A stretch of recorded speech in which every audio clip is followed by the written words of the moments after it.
오늘 우리에게 주신 하나님 말씀 에레미야 35장 14절과 15절 두 절의 말씀 봉독해 드리겠습니다.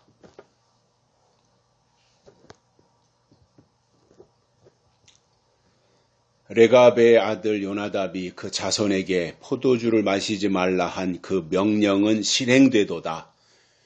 그들은 그 선조의 명령을 순종하여 오늘까지 마시지 아니하거늘 내가 너희에게 말하고 부지런히 말하여도 너희는 나를 듣지 아니하도다. 나도 내 종 모든 선지자를 너희에게 보내고 부지런히 보내며 이르기를 너희는 이제 각기 악한 길에서 돌이켜 행위를 고치고 다른 신을 쫓아 그를 섬기지 말라. 그리하면 너희가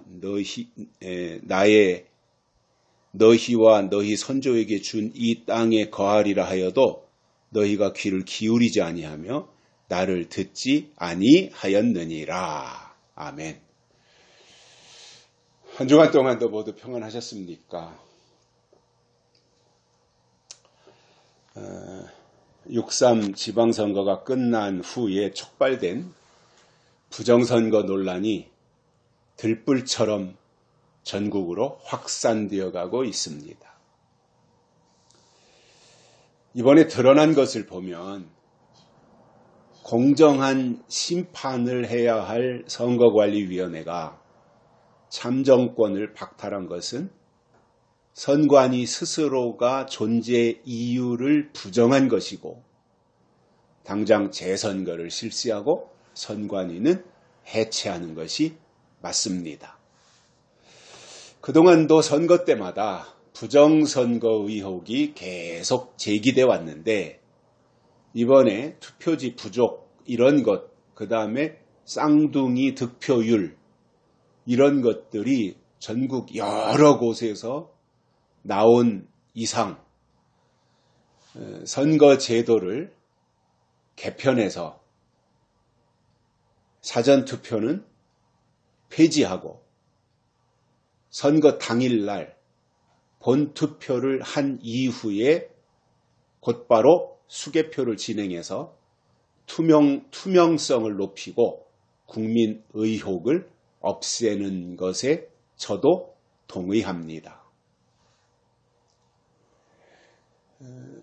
그러면 선관위가 헌법기관인데 해체할 수 있느냐? 이렇게 질문하는 사람도 있겠는데 저는 그 이유를 이렇게 설명드리고 싶어요. 윤석열 대통령이 계엄령을 했잖아요. 그 계엄령을 할 때 국군 방첩사령부가 거기에 같이 이제 아마 대통령이 불렀겠지요. 계엄사령부를 옛날에 기무사라고 하는. 그리고 이제 그것이 다 드러났고요. 그러다 보니 방첩사령부가 정치에 개입했다는 이유로 2026년 6월 10일 날 방첩사를 해체했습니다. 정치에 개입했다는 이유로. 자, 그러면 이번 선거관리위원회도 정치적 중립 의무를 위반했어요. 그리고 선거 부정을 저질렀기 때문에 선관위 해체가 정답이다. 저는 그렇게 말씀드리고 싶습니다. 정부가 어떻게 대응을 할지 모르지만 고등학생, 대학생들이 이 일에 앞장서다 보니까 아마 정부로서는 국민들의 요구를 걷어차기가 쉽지는 않을 것이다. 그러한 나름대로의 전망을 해봅니다. 이렇게 명백한 선거 부정이 드러났는데도 불구하고 이것에 대해서 적절한 대응을 못하고 또 선관위를 해체시키지 못한다면 국민의힘이나 보수정당은 오히려 사라져야 되는 것이 맞다. 저는 그렇게 생각을 합니다. 아무것도 아닌 것 가지고 민주당은 이렇게 부풀려서 사건화시키고 정권을 퇴진시키고 하는 그 일까지 만들어내는데 이렇게 명백한 사실을 가지고도 보수 정당에서 이것을 국민 여론으로 만들어내지 못한다면 그건 뭐 질이 멸렬한 것이고 더 이상 가능성이 없지 않을까. 그래서 이번에는 뭔가 꼭 만들어내기를 바란다라는 기대감을 가지게 됩니다. 저희 부부가 16일부터 열흘 동안 친구 부부와 함께 청교도 운동이 일어났던 영국에 여행을 갑니다.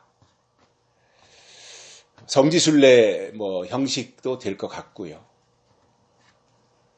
영국에서 청교도 운동이 일어났었는데 그 핵심적인 이유는 영국의 국교가 성공회잖아요. 성공회. 영국의 국교인데 그 성공회가 중세 때 그 종교개혁이 일어났잖아요. 루터나 칼빈이나 이런 분들에 의해서. 근데 그때 제대로 성공회가 대응을 하지 못했어요. 종교개혁에. 그러다 보니까 영국 성공회 안에 캐토릭의 잔재가 여전히 그대로 남아있는 거예요. 그래서 제대로 청산하고 교회를 순결하게 만들자는 요구로 일어난 운동이 바로 청교도 운동이었습니다. 그래서 그 청교도 운동이 일어났을 때 그 개혁에 앞장섰던 사람들은 로마 카톨릭의 미신적인 잔재를 다 제거하고 평등한 신자 중심의 교회를 만들자. 그동안에는 교권 중심의 또는 이렇게 신부 중심의 이러한 목사 중심의 이러한 교회였다면 이제는 평등한 교회를 만들자. 그렇게 계급적인 교회가 아니라 평등한 신자 중심의 교회를 만들자. 이렇게 이제 영국에서 일어난 그 운동의 핵심 주장이었고요. 그러다 보니 이것이 왕권에 대한 정면 도전으로 받아들여졌던 거예요. 이것들이 왕권에 도전해? 이렇게 이제 인식을 했던 거죠.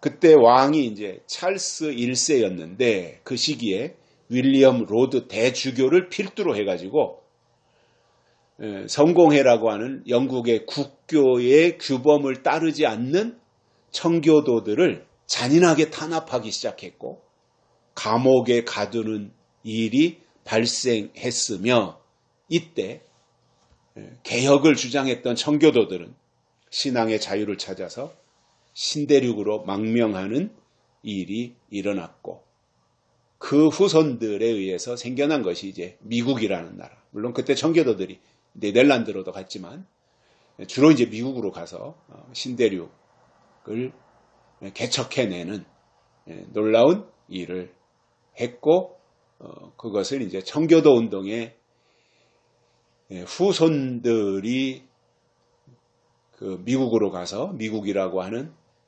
나라를 세웠다 이렇게 이야기를 하고 있습니다.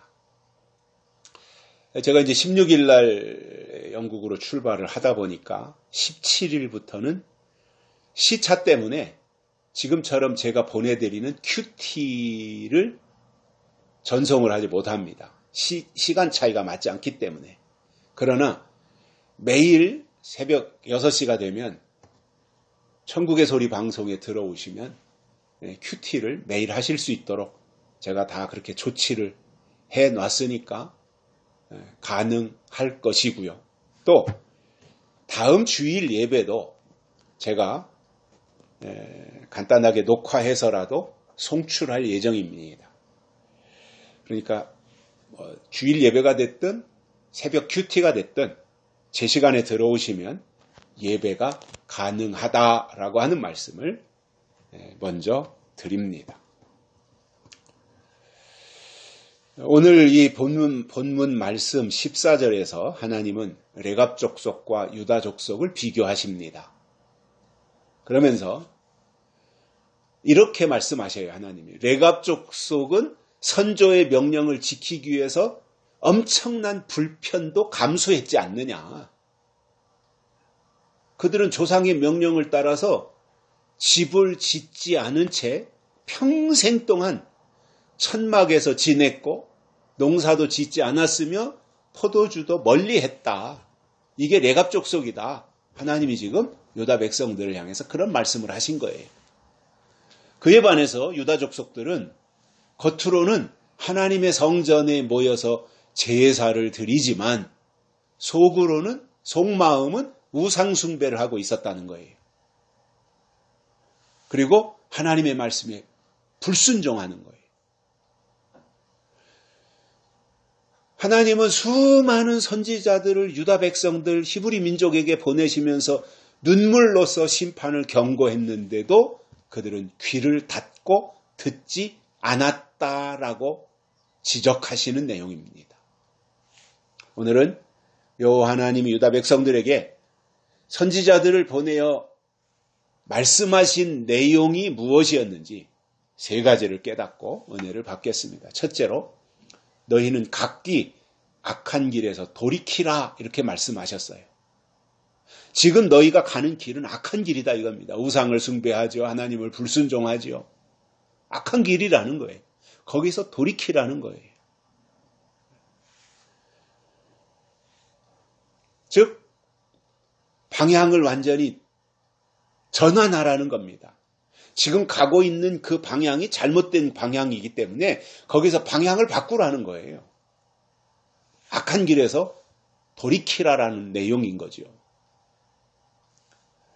시편 1편에 보면 이런 말씀을 하셨습니다. 복 있는 사람에 대해서 설명하면서 악인의 꾀를 쫓지 아니하고 죄인의 길에 서지 아니하며 오만한 자의 자리에 앉지 아니한다. 이렇게 복 있는 사람에 대해서 말씀하셨습니다. 무슨 얘기냐면 하나님은 하나님의 사람들이 악한 길로 가지 않기를 바라셨고 행여나 잠깐이라도 악한 길로 섰다고 할지라도 그 길에서 다시 돌아오기를 기다리시는 분이 하나님이시라는 말입니다. 여기서 악한 길은 악인의 길입니다. 그런데 성경에서 악인은 하나님을 대적하는 세력이잖아요. 저는 성경을 그 전에 보면서 깨달은 것 중에 하나가 성경에 보면 죄인도 나오고 악인도 나와요. 근데 그 의미가 완전히 다른 거더라고요. 죄인은 개인적인 잘못을 저지른 것이 죄를 지은 것이 이제 죄인인데 악인은 누구냐? 죄인보다 더 뛰어나서 하나님을 대적하는 세력이에요.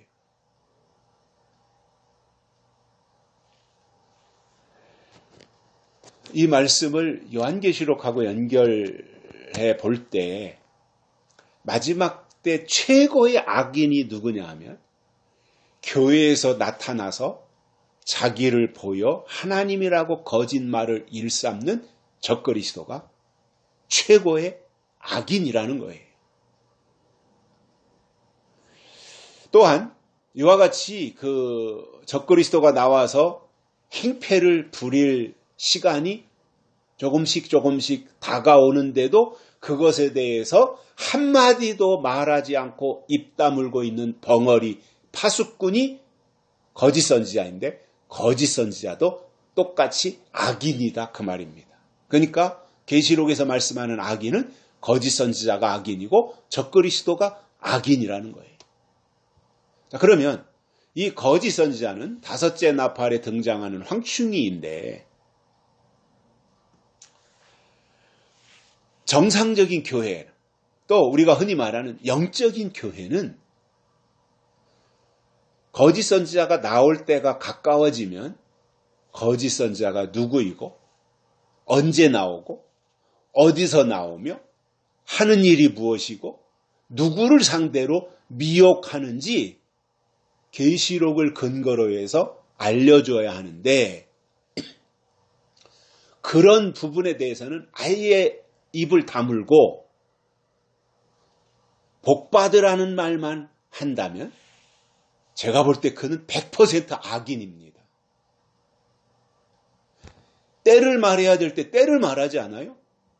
하나님의 법을 말해야 될 때 법을 말하지 않아요?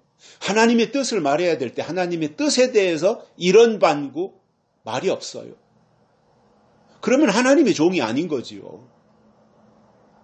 겉으로는 교회를 이끌고 있고 교회에서 설교하고 있고 하니까 하나님의 종이다 또는 주의 종이다 말할 수 있을지 모르지만 하나님이 보실 때 그 입에서 하나님의 뜻에 대해서 하나님의 때에 대해서 하나님의 법에 대해서 한마디 말이 없는데 그가 어찌 하나님의 종이겠어요.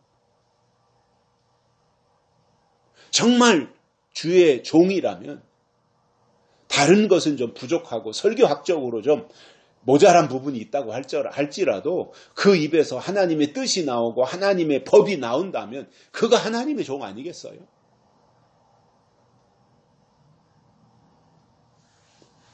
그래서 성숙한 신앙은 때를 분별하고 하나님이 이때 주시는 명령이 무엇인지 알며 하나님의 법대로 믿음을 지키는 사람인 겁니다. 그 어린아이는 때에 관심이 조금도 없어요. 겨울이 오는지 여름이 오는지 또는 지금이 점심때인지 저녁때인지 그런 것에 전혀 관심이 없는 사람이 어린 아이인 것처럼 신앙도 마찬가지로 지금이 어느 때인지에 관심이 없고 알려고도 하지 않는다면 그는 분명 어린아이 신앙인 거예요.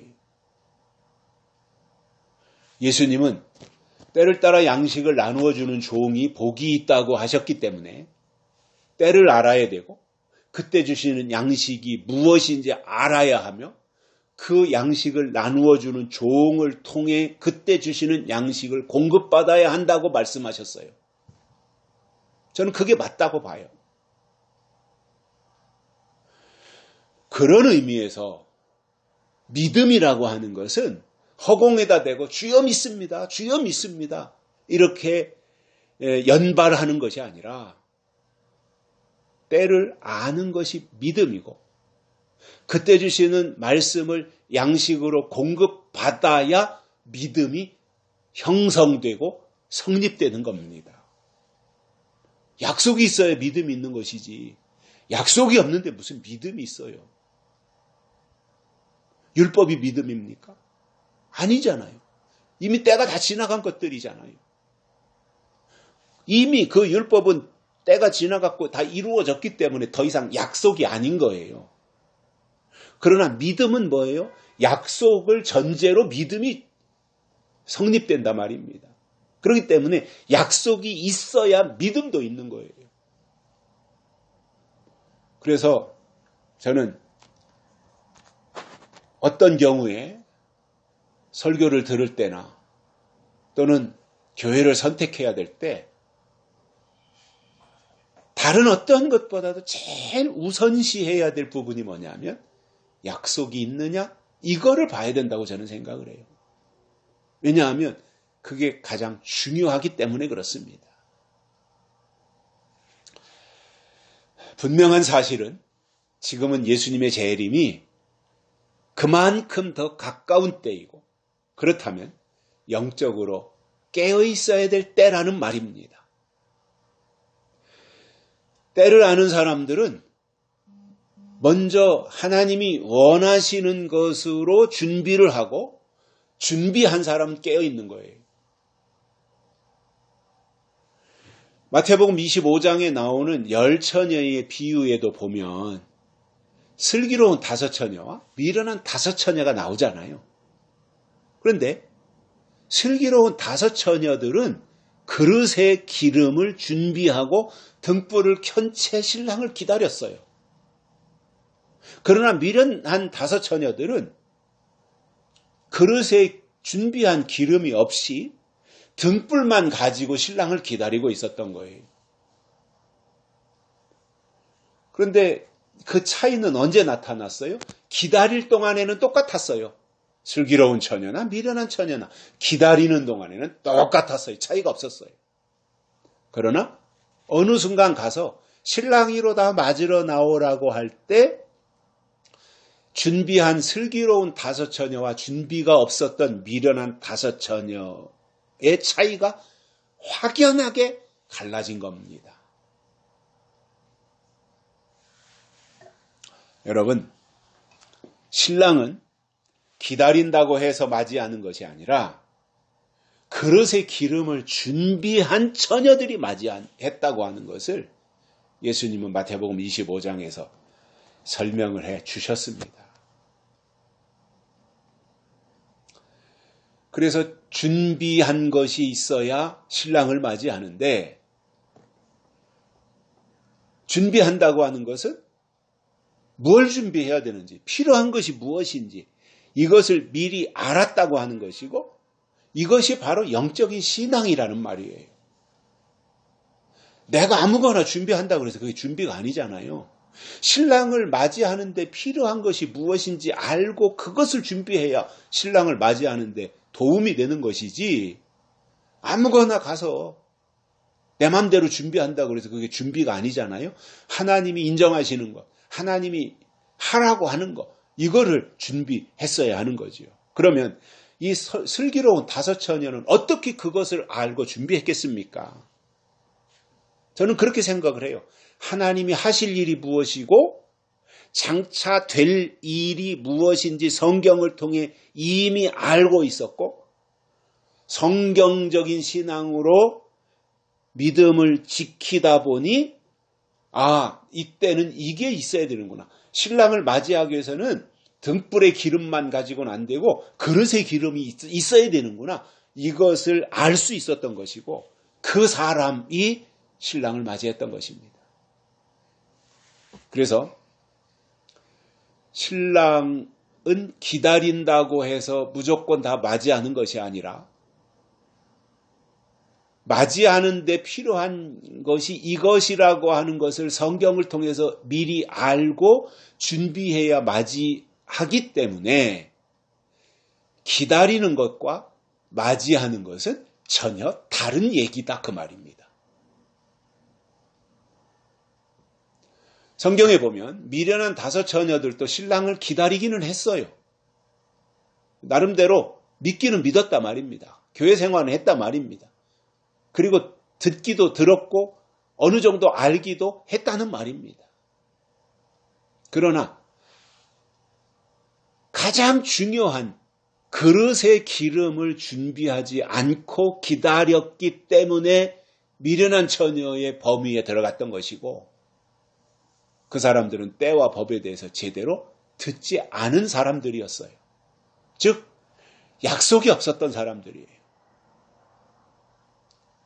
성경은 아브라함으로부터 시작해서 요한계시록이 이르기까지 쭉 그 맥이 흐르는데, 그것을 일반적으로는 어떤 구속사적인 맥이라고 하지만, 그 구속사적인 맥이라고 하는 말을 지금 우리말로 바꾸면 그게 하나님의 약속의 맥이에요. 그 맥 속에 흐르는 하나님의 혈통 속에, 그 맥락 속에 하나님의 약속이 스며들어 있어야 된다는 말입니다. 그래서 약속을 통해서 하나님이 주신 믿음이 성립되는 것이기 때문에 그래요. 미련한 다섯 처녀들은 신랑에 대한 구체적인 정보도 없어요. 맞이하기 위해서 준비해야 될 것이 무엇인지에 대한 지식도 없었어요. 그러니까 누군지도 잘 모르고 무조건 기다리기만 하면 맞이하는 줄 알고 기다린 사람들이었는데, 그들이 어떻게 신랑을 맞이할 수 있겠습니까? 정확하게 알아야 되잖아요. 누군지 알아야 되잖아요. 제가 아내하고 연애할 때 보고 싶다고 그래서 아무 때나 청량리역 앞에서 기다리고 있다고 해서 제가 제 아내를 만날 수 있는 게 아니잖아요. 연애할 때. 만나려면 만나기 전에 전화로든 편지로든 언제, 몇 월 며칠 날, 장소, 어디에서, 시간, 몇 시에 만나자고 서로 약속이 된 이후에 그 시간에 맞춰서 그 장소로 나가 기다려야 만날 수 있는 거잖아요. 아무 때나 가서 언제 오나? 아무 때나 거기 나가서 왜 안 오지? 그건 말이 안 되는 거잖아요. 신랑을 기다리는, 예수님을 신랑으로 기다리는 사람들이 그런 식으로 기다린다면 만나지느냐 말이에요.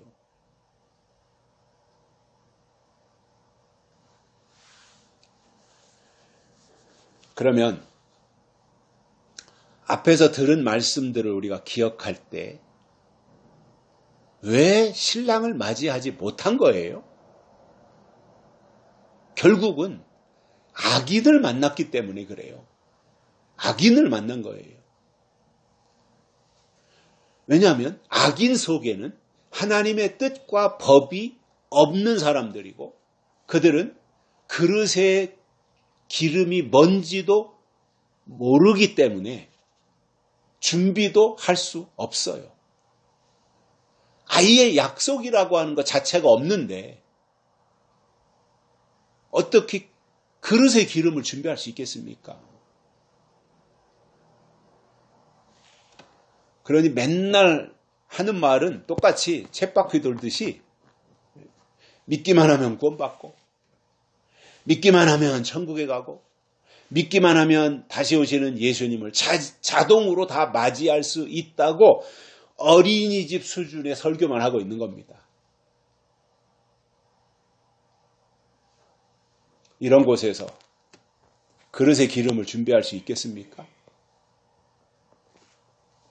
이런 곳에서 100번, 1000번 설교를 듣는다고 해서 그 설교 속에 하나님의 뜻과 법과 때에 대해서 그리고 약속에 대해서 한마디나 나오겠습니까?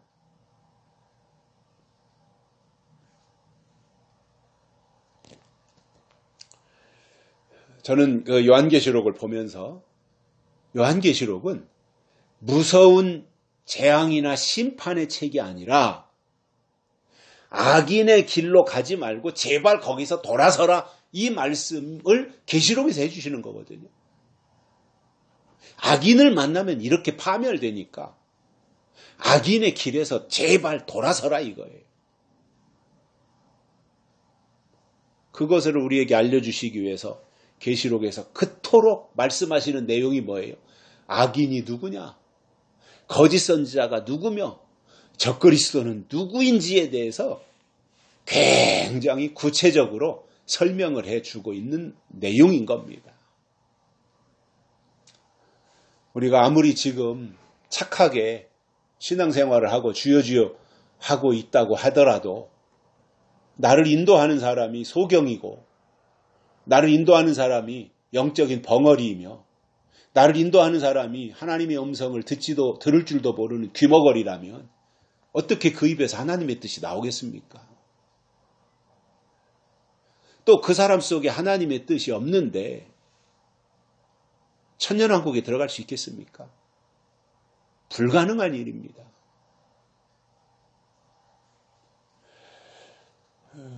하나님을 믿는 사람들에게 있어서 최고의 복이 뭐냐면 처소를 다 예비하면 신부들을 데리러 오기 위해서 다시 오시는 예수님을 신랑으로 맞이하는 것이고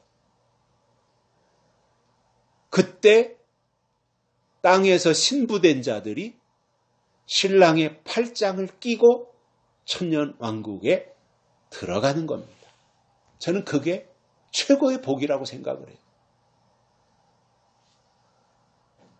그러나 그 단계까지 가기 위해서는 음녀의 미혹을 이겨야 돼요.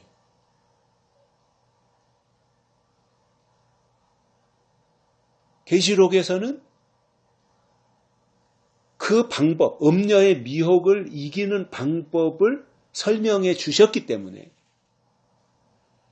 계시록의 약속 안으로 들어가면 누가 악인인지, 누가 미혹자인지, 누가 바벨론인지, 누가 거짓 선지자인지, 누가 적그리스도인지 이거를 다 알 수 있기 때문에 이기는 거예요. 아니까 이기는 거예요. 우리가 뭐 주먹 다툼하고 뭐 머리끄댕이 잡고 해서 이기는 게 아니라 악인의 정체를 아니까 이기는 거예요. 영향받지 않는 것이고요. 아울러 계시록에 말씀하시는 하나님의 인치심을 받는다고 하는 것은 하나님의 영이 내 안으로 오시는 것이고 하나님의 유전자가 내 안에 들어오는 것이며 그것으로 악인을 물리칠 수 있게 된다는 말입니다. 예레미야 선지자의 경고를 무시한 유다는 결국 바벨론에 의해서 멸망당하고 예루살렘 성전도 무너지는 심판을 받았던 것입니다. 두 번째로는 행위를 고치라입니다. 행위를 고치라. 돌아설 뿐만 아니라 행위를 고쳐라 이거예요.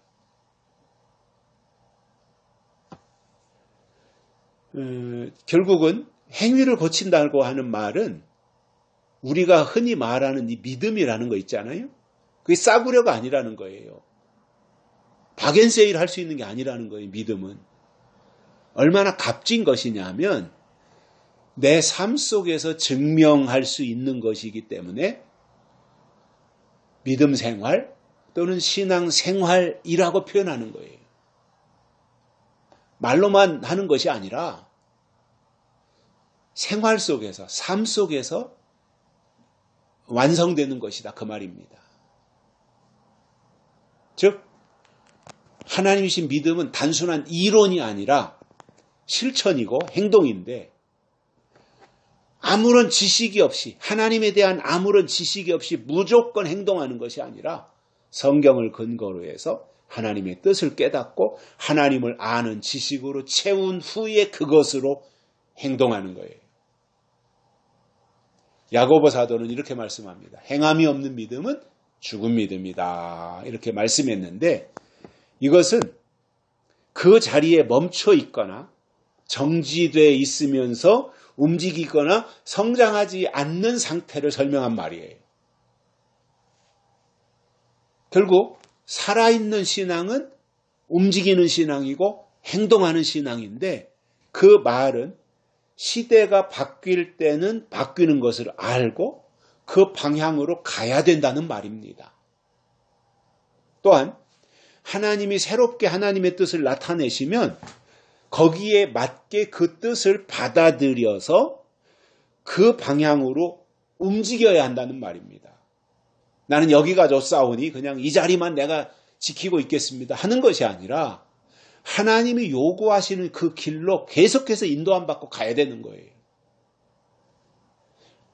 오늘 말씀에서 행위를 고치라고 하는 것은 잘못 믿은 것에 대해서 고치고 바른 믿음을 가지라는 뜻입니다. 그렇다면 내가 지금 잘못 믿고 있는지 바로 믿고 있는지 스스로가 성경을 근거로 해서 점검하고 되짚어 봐야 되잖아요. 스스로를 한번 진단해 봐야 되잖아요. 내 영적인 상태가 어떤지 종합 검진을 한번 해봐야 되잖아요. 그래서 내가 이런 부분에서는 그동안에 소홀했구나. 이런 부분에서는 내가 많이 부족했구나 하는 것이 드러나면 보충을 해야죠. 그런 부분들을. 우리가 종합검사 건강검진을 하면 전체가 다 나오잖아요. 어떤 수치는 어떻고 어떤 수치는 어떻고 이것이 다 거기 기록으로 나오지 않습니까? 몸 전체에 대해서. 그러한 영적 종합 검진을 한번 해볼 필요가 있어요.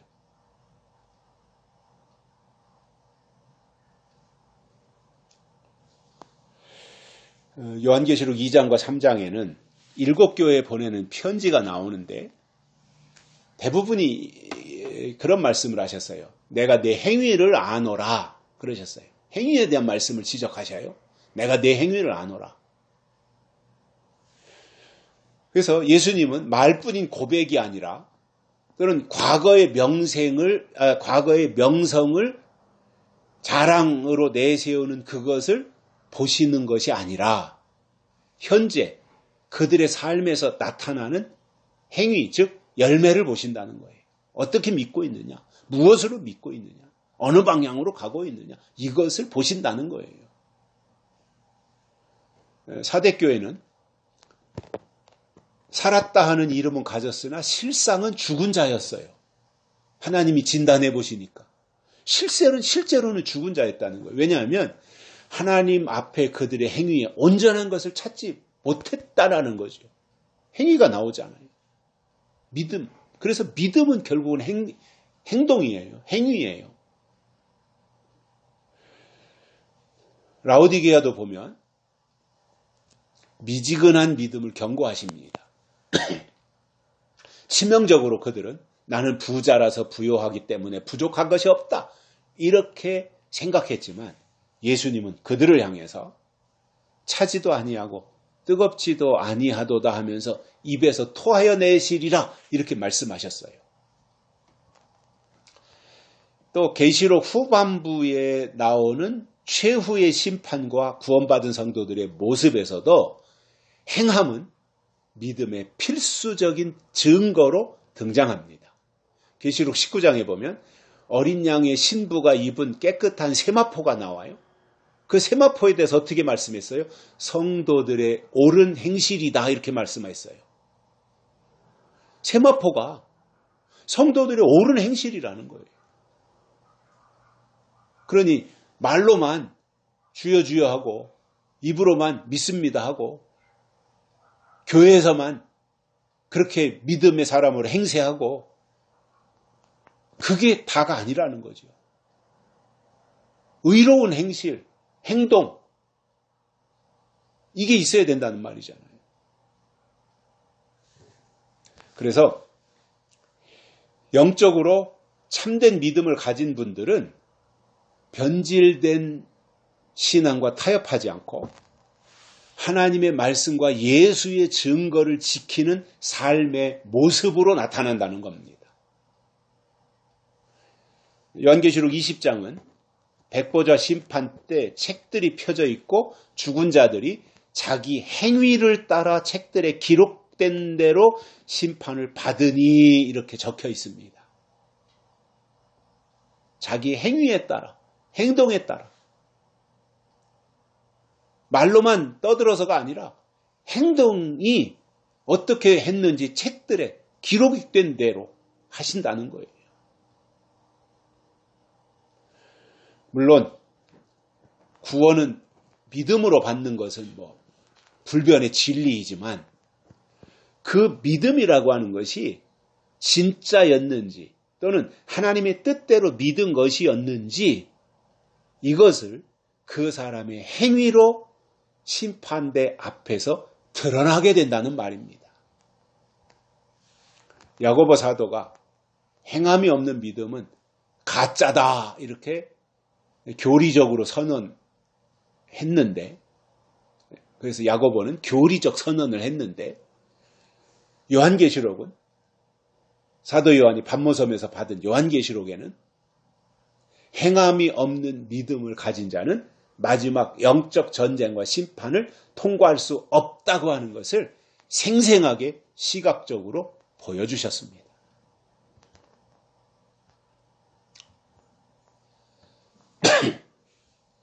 그래서 계시록에서 말씀하는 이기는 자는 세상의 유혹과 타협하지 않고 매일의 삶 속에서 하나님의 계명과 예수에 대한 믿음을 행동으로 지켜내는 사람인 거예요.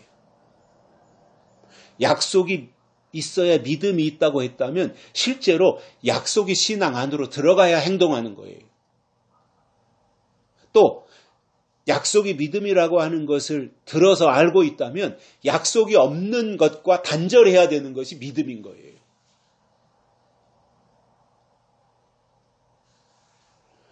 그동안 수많은 교회들이 강조해온 믿음을 한층 강화해서 하나님이 요한계시록을 통해서 주시는 예언의 말씀으로 도약해야 되고 성숙해지는 것이 진짜로 살아있는 믿음의 모습이고 현장이라는 말입니다. 그래서 행위를 고치라고 한 것은 그동안 믿음이라고 생각해서 살아온 그리고 지켜온 그 모든 것들을 계시록을 근거로 해서 철저하게 점검하고 보완해야 될 것이 무엇인지 제외해야 할 것은 없는지 그것을 꼼꼼하게 살펴서 고쳐라 그 말이에요. 이 시대에 맞게 계시록에 맞게 하나님의 뜻에 부합하게 고치라는 거예요. 어떤 사람은 10% 고쳐야 될 사람도 있을 거고요. 어떤 사람은 30%, 40% 고쳐야 될 사람도 있을 거고요. 어떤 사람은 70%, 80% 대폭 고쳐야 되는 사람도 있을 거예요. 그러나 어쨌든 몇 퍼센트를 고쳐야 하는지는 뭐 나름대로 다르겠지만 중요한 것은 하나님이 원하시는 기준 안으로 들어가야 된다는 말입니다. 세 번째로는 다른 신을 따라 그를 섬기지 말라였습니다. 선지자를 통해서 유다 백성들에게 그러한 것들을 하나님이 요구하셨던 거예요. 여기서 다른 신이라고 하는 것은 그 당시로 보면 마음을 빼앗아가는 세상의 우상이에요. 그것을 섬기지 말라고 하나님이 그 당시에 유다 백성들에게 말씀하신 거예요. 우상이라고 하는 것은 사람이 만든 거예요. 스스로 존재하는 게 아니에요. 누군가에서 만들어진 거예요. 그리고 거기에다가 의미를 부여한 거예요. 이게 우상이에요. 그렇기 때문에 우상은 신이 아니에요. 우상은 신이 될 수 없어요. 그리고 숭배나 섬김의 대상도 될 수 없는 거예요. 신이 아닌데 뭘 섬겨요? 우상인데 뭘 숭배해요? 그럼에도 유다 백성들 속에는 우상 숭배의 문제가 해결되지 않고 있었던 거죠. 모세 때 출애굽하고 광야로 나온 히브리 민족은 시내산 앞에서 모세가 하나님의 계명을 받기 위해서 시내산으로 올라가서 40일 금식 기도를 하고 있을 때 시내산 밑에서 출애굽한 히브리 민족은 금부치로 금송아지 우상을 만들어 놓고 숭배했던 겁니다. 어처구니 없는 일이잖아요. 아합 왕 때도 보면 이방 여인이 이세벨인데 그 이세벨이 시집을 오면서 가지고 온 신이 그 나름대로 그 당시에 이세벨이 가지고 온 게 바알신, 아세라 목상신이에요. 그것이 이스라엘로 침투해 들어오니까 금세 그 바알신이 온 유다 땅을 다 점령한 거예요. 여호와 신앙은 어디로 가고 물론 말로는 있지만 실제로 그들의 마음을 사로잡았던 것은 바알신이었던 거예요. 그 여파가 그 당시에 엘리야 선지자까지 따라붙을 정도였던 거죠.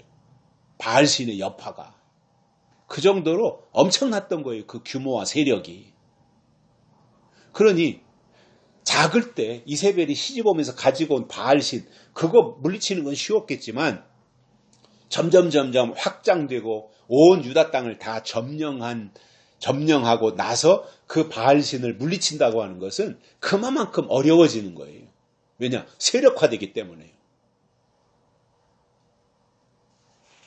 하나님은 그럼에도 끊임없이 나 외에는 다른 신을 섬기지 말라고 하셨지만 유다나 이스라엘은 계속해서 우상 문제에 발목이 잡혔던 겁니다.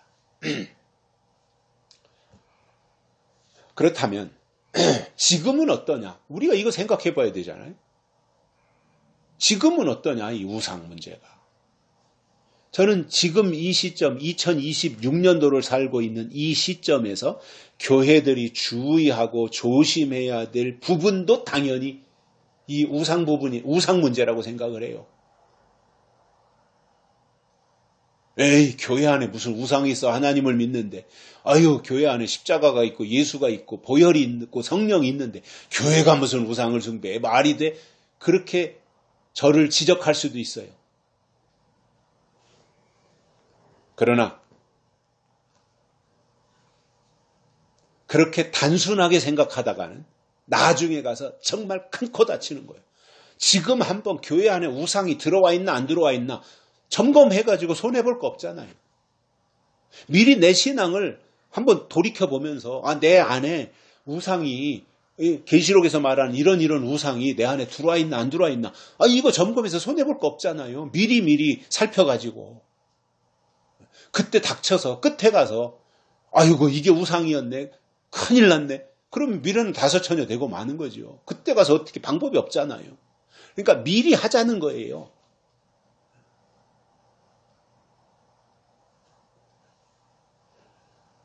과거 이스라엘 민족 안에 있던 우상이 문제가 됐던 것처럼 끊임없이 문제가 됐죠. 사실 구약 성경도 보면.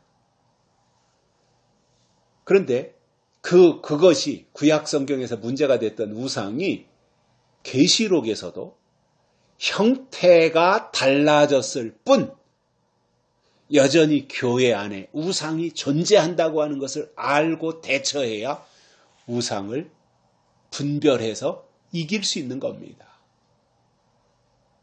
마지막에 나타날 우상은 적그리스도예요. 지금은 적그리스도가 나오기 위해서 저변을 만들고 있는 기간이라고 보시면 돼요. 난데없이 어느 날 공중에서 누가 나타나서 내가 하나님이다 한다고 그거 누가 따라가겠어요? 그러나 미리 저변을 다 까는 거예요. 저변을.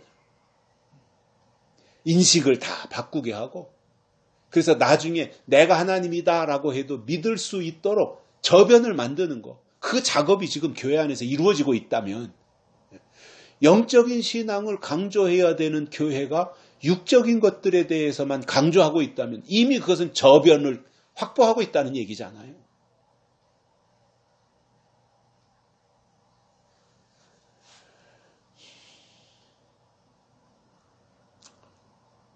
그래서 교회는 지금 이 시점에서 교회들은 적그리스도가 우상이다. 이것을 선포하고 가야 돼요. 그래야 적그리스도가 우상이야? 그러면 적그리스도는 누가 세우지? 거짓 선지자가 적그리스도를 세우네? 그러면 거짓 선지자도 적그리스도와 한통속이네? 그럼 거짓 선지자는 뭐지? 하고 성경을 찾아보니까 음녀이고 바벨론이에요. 그 음녀와 바벨론이 언제 나오지 보니까 황충이가 나오네. 황충이가 언제 나오지? 계시록 9장에서 나오네. 계시록 9장에 황충이 나올 때가 언제야? 다섯째 나팔에 나오네. 이게 다 연결되어 있으니까 그 방향으로 가서 그 일을 준비하고 대비하고 대책을 세우자는 말입니다. 어떤 사람은 제가 이런 부분들에 대해서 너무 비판적이고 부정적으로 말한다. 이렇게 하는 사람도 있어요. 그래서 저는 부정적으로 설교하는 게 아닙니다. 성경이 이렇게 말씀하고 있으니 이런 부분들까지 우리가 세밀하게 살펴서 대비하고 준비하자 그거예요. 이게 중요한 거 아니겠어요? 잘 먹고 잘 살고 복 받고 좋은 직장 들어가고 돈 많이 벌고 그렇게 해서 11조 많이 하고 선교비도 많이 하고 이렇게 가서 된다면 저도 그렇게 하겠어요. 근데 그거보다 더 중요한 것이 있다고 하는 것을 알기 때문에 더 중요한 것을 강조하다 보니 덜 중요한 것은 후순위로 밀리는 거죠.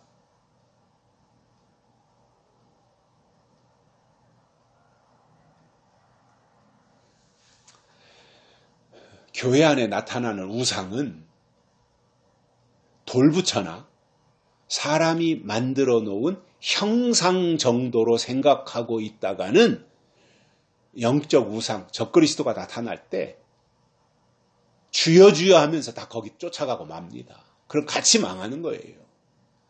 그 일을 막자 이겁니다. 쓰나미가 오고 있으니 그 쓰나미가 오기 전에 미리 대책을 세우자 이겁니다. 과거에 83년도인가요? 4년도인가요? 그 무렵에 북한에서 무슨 댐을 막았다가 댐을 터뜨리면 우리나라 남한이 다 물바다가 되니까 그것을 대비하기 위해서 전두환 대통령 때인가요? 그때 평화의 댐 만들자고 성금을 걷어가지고 평화의 댐을 만드는 시도를 했었잖아요. 완성을 안 했지만. 그게 뭐예요? 미리 대책을 세우자는 거잖아요. 북한이 그렇게 이 물을 가지고 남한을 수몰시킬 수 있으니 그거에 대해 대책을 세워서 미리 이 남쪽으로 북한이 방류하는 그 물이 들어오지 못하도록 평화의 댐을 건설하자. 이 의도였어요. 아니 미리 적그리스도가 우상이다. 그 우상은 교회 안에서 나온다. 그러니까 교회에서 신앙생활하는 분들은 적그리스도가 누구인지, 거짓 선지자가 누구인지, 음녀가 누구인지, 바벨론이 누구인지, 황충이가 누구인지, 다섯째 나팔이 뭔지 알고 믿자 이거예요. 저는 가끔 참 오랫동안 신앙생활 해오신 저보다 한 5년에서 10년 선배 되시는 장로님들하고 앉아서 얘기할 때가 있어요. 아주 드물긴 하지만 어쩌다 한 번씩. 그런데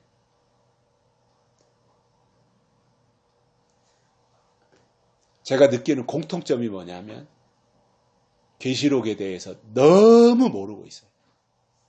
너무 모르고 있어요.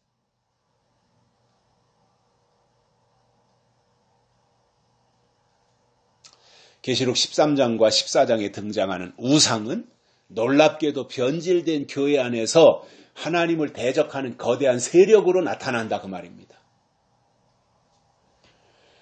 세상과 구별해서 하나님 중심으로 살아야 할 교회가 오히려 세상과 타협하고 세상의 것을 그대로 받아들여서 누룩이 들어간 설교를 하나님의 말씀이라고 외치는 교회는 결국 적그리스도라는 짐승 우상을 따라가게 되어 있습니다. 이것은 공식입니다. 그렇게 가게 되어 있는 겁니다. 예레미야 당시의 유다 백성들은 너희의 선조에게 준 이 땅에 거하리라고 해도 귀를 기울이지 않았고 듣지도 않았다고 하나님이 책망하신 거예요. 하나님이 선지자들을 보내서 말씀하셨는데 안 듣는 거예요. 지금 이 시대 교회들에게도 계시록을 통해서 말씀하는데 안 듣는 거예요. 똑같아요.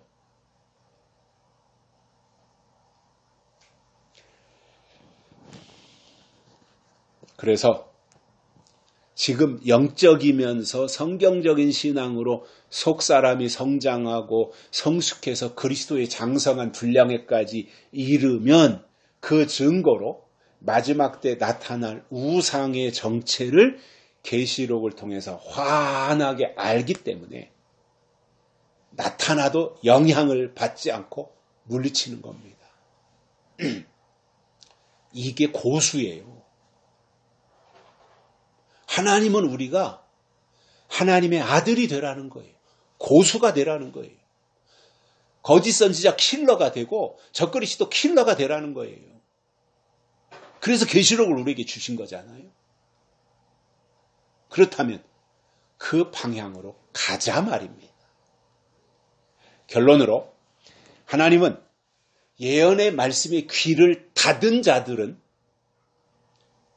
계시록에 재앙을 내려서 심판하시지만 레갑 족속에게는 내 앞에 영원히 서리라고 말씀하신 것처럼 끝까지 믿음을 지킨 성도들은 하나님 보좌 앞 성전에서 밤낮주를 섬기는 영원한 주인공으로 삼아 주시겠다는 약속을 주셨고 또 슬기로운 다섯 처녀와 같이 신랑을 맞이하는 믿음이 있고 그 자리로 들어가기 위해서 우리가 준비해야 될 것이 있다라고 하는 그 내용을 우리가 마음속으로 받아들이고 성경을 통해서 깨달아서 우리의 믿음이 하나님 보실 때 더 인정하실 만한 장성한 믿음으로 성숙해지시기를 간절히 소망합니다.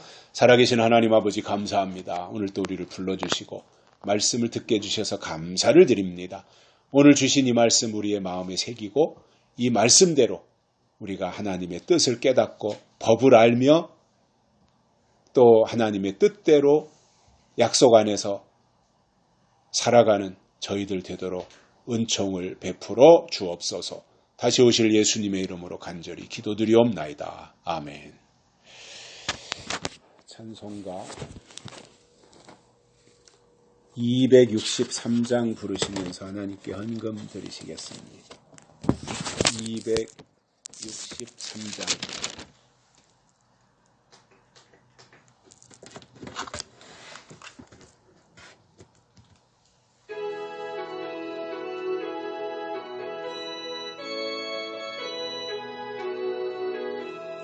예수 말씀하시기를 누가 오늘 일할까 이거 거둘 때니 누가 추수하리요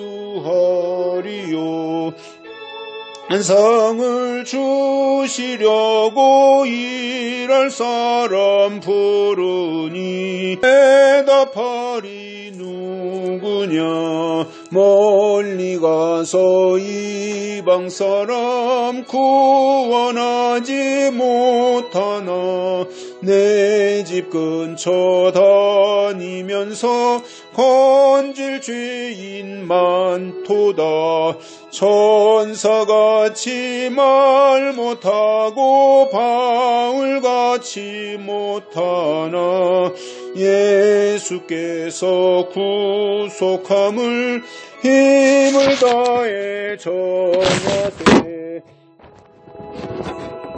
구하라고 예수 너를 부르니 힘이 없어.